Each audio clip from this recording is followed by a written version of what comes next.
I believe you are the exact messenger for your idea and your audience. Hear why on this episode of the Speaking Your Brand podcast.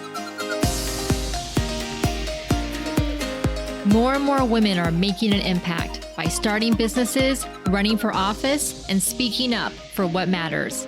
With my background as a TV political analyst, entrepreneur, and speaker, I interview and coach purpose-driven women to shape their brands, grow their companies, and become recognized as influencers in their field. This is Speaking Your Brand, your place to learn how to persuasively communicate your message to your audience. Hi, and welcome to the Speaking Your Brand podcast. I'm your host, Carol Cox. If you haven't yet listened to last week's episode, you'll definitely want to after today's. I've gotten such great feedback from listeners. I talked about how I almost got stuck in the expert trap, but I managed to get myself out of it before the presentation that I delivered at a marketing AI conference in July. So I talk about what my content and my slides look like. And then I realized, oh my gosh, I'm stuck in the expert trap and how I got myself out of it and the strategies you can use as well. Today, we're talking about why you are the messenger for your idea and your audience, and that your audience is waiting for you. I know that you want to have a unique take on your topic and not sound like everyone else, but maybe you're worried that you see other speakers or authors or entrepreneurs out there who have similar topics to you. And here's the thing, that will always be the case. There are always going to be lots of people out there who do or say something in the same umbrella, in the same topic area as you. And that's why this is where having an idea is key, and it's different from a topic. Let me give you an example.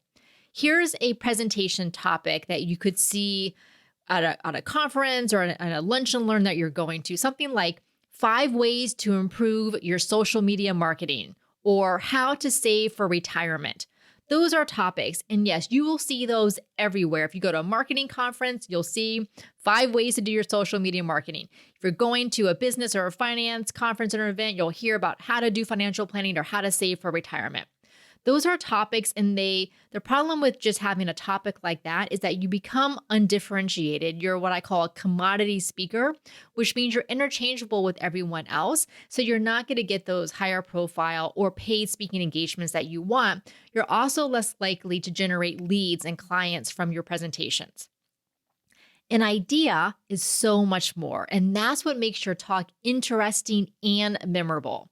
An idea is having a unique angle or twist on your topic, an original way to frame it so that's not like what everyone else says about your topic. And this is exactly why your audience is waiting for you. I've talked in the past on this podcast about 4 layers of thought leadership that I've identified. The foundational layer is your expertise, what it is you do in your business and your career. The next layer on top of that is your idea, your big idea. So what is your take on your expertise? But you don't stop there. The third layer is your personal story, your personal experience, why you care about this idea, why this idea came to you. And then that top layer, the 4th layer, is the emotional courage to dig deep and to put your idea out there, even when it feels uncertain and scary. So I'm going to share with you in this episode why your ideas are so important, the 2 different ways that ideas can come to you, what oftentimes stops them from doing so, and how to activate your idea. Because ideas look for a messenger, and it's up to you to activate it. If you're new to Speaking Your Brand, welcome. I'm so glad that you're here. We help women entrepreneurs and leaders create their signature talks and develop their thought leadership platforms. We focus on advocating and champion for women's visibility, voices, and influence because we know it's through women's stories and challenging the status quo that we're going to change existing systems for the better. If you're interested in working with us, enrollment in our Thought Leader Academy is open. We have 2 dates left for all of 2023. August 29th and October 24th. Those are the 2 start dates we have left, August 29th and October 24th. We work with you over 8 weeks to identify, validate, and activate your idea and turn it into a powerful thought leadership message and signature talk. We work with you over those 8 weeks in group Zoom calls of small groups of women. We have usually 6 to 8 women per group.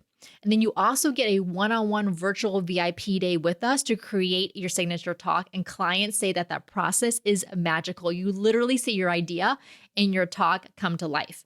If you would like to join us, you can get all of the details, including pricing, at speakingyourbrand.com/academy. Again, that's speakingyourbrand.com/academy. You can enroll from there, or you can schedule a Zoom call with us. We are always happy to talk to you about your goals and to make sure the Thought Leader Academy is the best fit for you. Now, let's get on with the show. What do I mean by an idea? Here's what the dictionary says. An idea is a thought, plan, or suggestion about what to do, or an opinion or belief. It's also defined as an entity, such as a thought, concept, sensation, or image, actually or potentially present to consciousness. Now, that's kind of a weird definition. That last one was from the Merriam-Webster dictionary. I like to think of an identity as something that comes to you and that you then bring to life, that you actually activate into the world. That's why I say that ideas look for a messenger. Ideas are like floating around out there in the universe, in the ether, in Jung's collective unconscious, wherever they are, and they're waiting for us to grab onto them and to activate them, to bring them to life. And I have been thinking about this quite a bit from some different movies and experience that I've had. And then I read Elizabeth Gilbert's nonfiction book called Big Magic. This was several years ago. It is a fantastic book. You may recognize the name Elizabeth Gilbert from Eat, Pray, Love, of course, her memoir that became a major film. She has written so many other things since then that I think actually are better than Eat, Pray, Love, Big Magic being one of them. I highly recommend it. I'm going to quote now from the book about Elizabeth Gilbert's understanding of ideas because it very much aligns with the way that I think about them. Here's what she said, quote, "I believe that our planet is inhabited not only by animals and plants and bacteria and viruses, but also by ideas. Ideas are a disembodied, energetic life form. They are completely separate from us, but capable of interacting with us, albeit strangely. Ideas have no material body, but they do have consciousness, and they most certainly have will. Ideas are driven by a single impulse to be made manifest. And the only way an idea can be made manifest in our world is through collaboration with a human partner. It is only through a human's efforts that an idea can be escorted out of the ether and into the realm of the actual," end quote. And that is your job to do that, to escort the idea out of the ether and make it actualized. That is why you are the messenger for your idea and for your audience. Now, how do these ideas come to you? This may seem a little vague and amorphous right now, and I understand that. So let me give you some examples. I see 2 ways that ideas can come to you. The first way is that the idea is thrust upon you. So you don't really have a choice. It comes to you because of a personal experience that has happened to you. Sometimes it can come from a positive experience. Oftentimes, sadly, it comes from a negative experience or a tragedy, something that happens in your life that you then want to share with others to prevent the same pain that you went through. I think about a few of my clients. Most recently, Karen Keene, she was on the podcast in July talking about sharing her story as a transformational experience for herself and for her audience, very much coming out of a tragedy that she experienced 3 years ago. If you haven't listened to the episode, definitely go back. It is incredibly inspiring. Another client that comes to mind is Tammy Lally, who did a TEDx talk in 2017 that I worked with her on. It has since had over 2 million views because of sadly a family tragedy that occurred to her. But just like with Karen, she knew that she wanted to take the pain that she had experienced and help others with this. So of course, we don't want something like this to happen to us. I would not wish a tragedy upon anyone in order to get an idea out of it to help others. But if it does, we can decide what we want to do with it. And here's what I will say. There is no right or wrong answer. You do not have to activate an idea from something that has happened to you. But if you are feeling compelled to do so, then it can be of great benefit to your audience. In this first case, where ideas are thrust upon you, that story, that singular personal experience, is what gives form to the idea. Now, the second way, which is more common and I probably where you're sitting, is that the way the idea comes to you is that you're open to the idea and actively looking for it. And the idea comes to you based on your overall life experience, your expertise, your background, your interests. So you're constantly scanning your environment, what you're reading, what you're listening to, what you're watching, conversations that you have. And you start seeing threads or things start to excite you. You start to get curious about a certain topic or a certain thing, and you wonder, is this something that I can explore more? So let me give you an example from one of my favorite Broadway musicals, Hamilton. Lin-Manuel Miranda is the creator of Hamilton the musical. And he got that idea when he was reading a biography about Alexander Hamilton. He says he was on vacation with his wife. He was sitting there under the beach umbrella on the lounger reading this biography. And all of a sudden, it's like that proverbial light bulb goes off in his head, and he realizes that he could create something based on this material. And then, of course, he took his unique angle on it to make it into a hip-hop musical. Not just a play, but actually creating a musical, but a hip-hop musical that had never been done before on Broadway. So he was open to the idea. He was actively scanning the environment to see, and then when he knew this one struck him, this was the one for him. But like Elizabeth Gilbert talked about, if she decided not to activate that idea, if it came to him and he just said, this isn't for me, or I feel a little uncertain about this, or this has never been done, how is this going to work out? Maybe I'll fail at it. And he decided not to activate it. Then the idea very likely could have gone and found someone else instead, because the idea wants to be made manifest. And until it is, it will keep looking for someone to do that. If you think about all of the amazing discoveries and art and creativity and innovation that has happened, a lot of times what happens is what's called multiple or simultaneous discovery. From calculus to the theory of evolution, to the discovery of oxygen, to the invention of the telephone, different people independent of each other. There was no communication between them. They had no idea that the other person was working on this. In different places at around the same time came up with the same idea. And I believe this happens because of a confluence of factors where it's like the right time. It is the right time for that idea to be made manifest. So it's looking for the person to do that. And sometimes it will find multiple people to do that. In Big Magic, Elizabeth Gilbert shares a story where she talks about how she had an idea for a new novel, and she worked on it for a while, maybe a year. She was writing out the characters and the plot. She knew what it was going to be, but then it kind of she lost interest in it. Her curiosity wasn't going any further. So she set it aside and she didn't look at it for a while. And then she happened to meet the other novelist, Anne Patchett, at a book event that they were both at. They had never met in person before. And she describes in the book how they kind of, when they met and then when they said goodbye, they kind of gave each other a kiss on the cheek.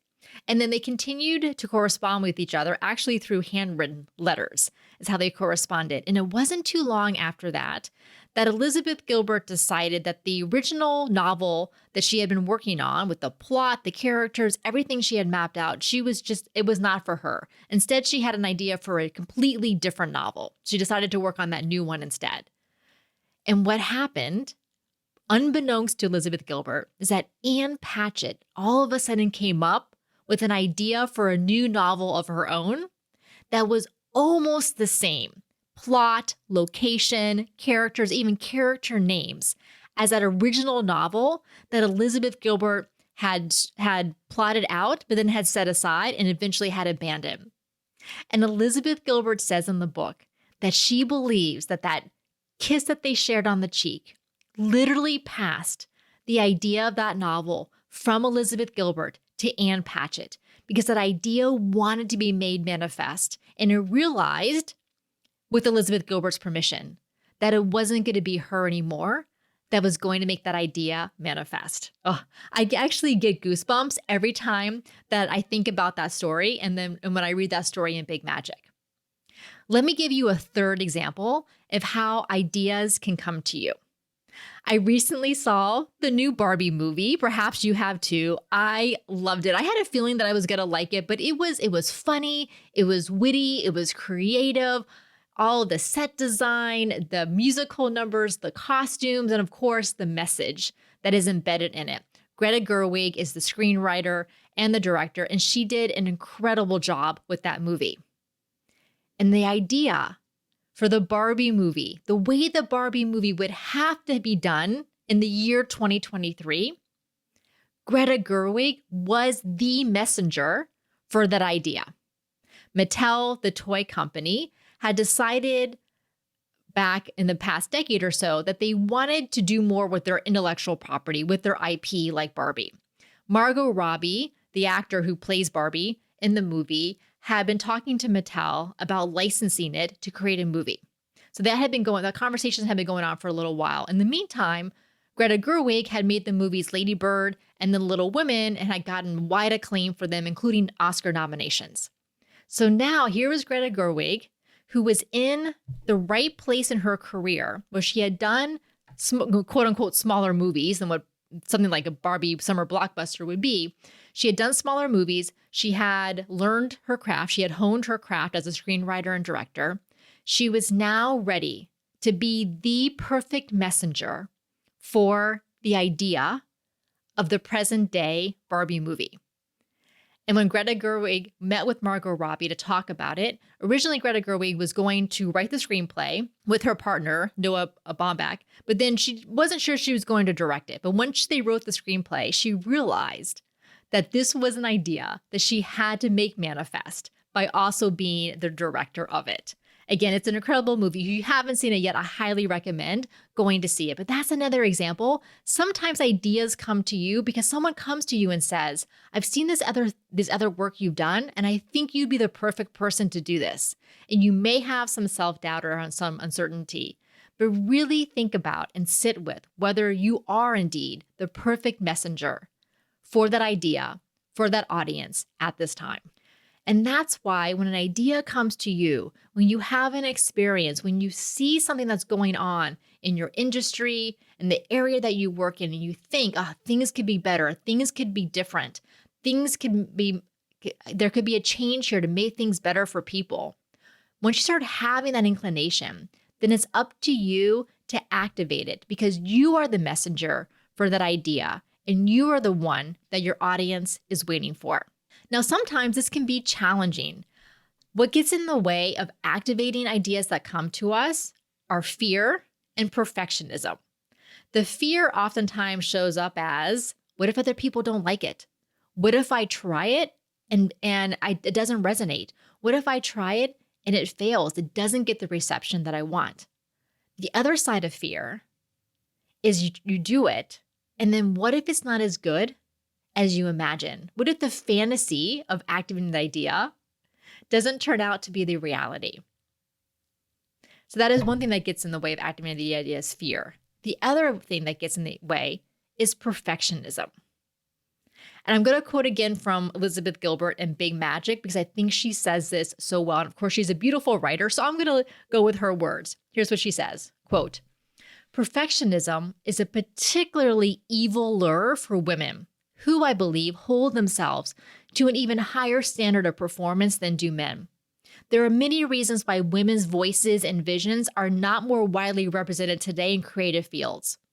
Some of that exclusion is due to regular old misogyny, but it's also true that, all too often, women are the ones holding themselves back from participating in the first place, holding back their ideas, holding back their contributions, holding back their leadership and their talents. Too many women still seem to believe that they're not allowed to put themselves forward at all until both they and their work are perfect and beyond criticism." And I know for so many of us, we have this feeling like it's never going to be good enough. And guess what? You're right. It's never going to feel good enough. It's never going to feel 100% perfect. It's never going to feel 100% ready. But people don't want perfection. Your audience doesn't want perfection from you. They want creativity and authenticity and effort. And I've been thinking a lot about this idea of effort. I recently took a trip to New York City to celebrate my birthday. And we went to a Broadway musical, which I always like to see a performance when I'm there because I love performing. I love watching performances and watching people do the best that they can in their craft. And I believe as humans, we like to see other humans doing things that we know take effort. And of course, when you have someone as high caliber as a performance on Broadway, what they're doing takes extraordinary effort, but they make it look easy. It's kind of like Olympic gymnasts. You know that what they do is so hard, but they make it seem so easy. And we like to see humans doing other things that we know take effort. And it's okay if it's not 100% perfect because we like the authenticity and the creativity that comes with it. It's the effort that captivates us and inspires us.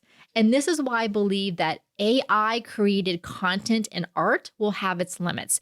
Yes, we will probably get to the point where there will be AI created TV shows where it's all digital actors and all of the scripts were written by AI and all of the visuals were created by AI and the music was created by AI. And there will definitely be a time where that will seem exciting and novel. But then I think we're really going to want to get back to watching humans make the effort to be great actors and singers and dancers and performers and athletes, as well as great speakers. Because activating ideas does take effort. If you think about having a unique angle or twist on your material, that original way to frame it so that it's not like what everyone else says about your topic, that definitely does take thinking about what is it that you want to say. You want to bring in your particular background and experiences, what unique set of circumstances led you to this topic. You don't want to just regurgitate what others have said. You want to bring something new to the conversation. Let me give you an example of a talk that I gave back in October of 2016. I was invited to a local TEDx women's event. It was about 50 women who were going to be in the audience. And I was asked to give a talk at that event. So I wanted to talk about, since I'm a political analyst on TV news during election seasons, and I've been doing that since 2005. So this was 2016, obviously a big year for politics at the time. And, I could see how much sexism and misogyny was going on in that election cycle. So I wanted to talk about it in this talk. And I remember it was an evening in August 2016, and I, sitting down, working on the talk that I knew I needed to deliver in about 6 weeks from them. And I sat staring at my computer, and I was working on that talk, and it was about women in leadership and politics. And I knew it was missing something. My first draft was good. It was about the benefits of having more women in elective office, the gender stereotypes that female candidates face, and some statistics thrown in for good measure. It was informative, but it wasn't really all that interesting. I can imagine the women in the audience nodding their heads along with what I was saying, but I wasn't sharing anything they didn't already know. I needed a hook, a twist, something that sparked curiosity. I needed to get to the core of my topic to find that aha moment. So as I sat at my computer, I stopped researching and typing, and instead I let my mind wander. Sifting through all the years I spent studying women's history and gender theory in undergrad and graduate school, the years I've spent working in politics and business. So I was just open. I was open to the ideas that were floating out into the ether and wondering, was there one that in particular was going to be resonant to me? And then I saw it. And I not just saw it, but I felt it. And it became so clear that my hands could barely keep up with my thoughts as I hurriedly wrote it all down, scribbled it down, and then started typing it out. Now, if you want to hear what that idea was, you can listen to that talk in episode 92 of this podcast. That was episode 92 must have been in 2018 that I did that. So there's a link in the show notes, but you can also just go back and find episode 92. That is what it means to be open to ideas, but not only being open to ideas, but also be willing to activate them. Now, I had some trepidation, some uncertainty, some self-doubt about this talk that I was putting together, the content of it and the delivery of it. And you'll hear more about that also in episode 92. But I also realized that I was the chosen messenger for that idea and for that audience, because there was no one else that had the unique set of circumstances that I had with history, politics, business, technology, that could bring all of that together in a unique and interesting way. So it was up to me to activate it because my audience was waiting for it. And your audience is waiting for you. And this is exactly what we do when we work with our clients in the Thought Leader Academy, is we provide them that coaching and that feedback and that guidance on the development of their ideas and their signature talks. But along with the coaching and feedback, it really is also validation of their ideas, letting them know, yes, you're on the right path. Keep going, keep digging in there, providing that encouragement and that support. Because like I said in the beginning, those 4 layers of thought leadership, your expertise, your big idea, your personal story and experience, and that emotional courage, all of those are necessary to put yourself out there, to become the thought leader that you want to be, and to make an impact on your audience. Again, if you would like to join us in the Thought Leader Academy, you can get all the details at speakingyourbrand.com/academy. Until next time, thanks for listening. And don't forget, your audience is waiting for you.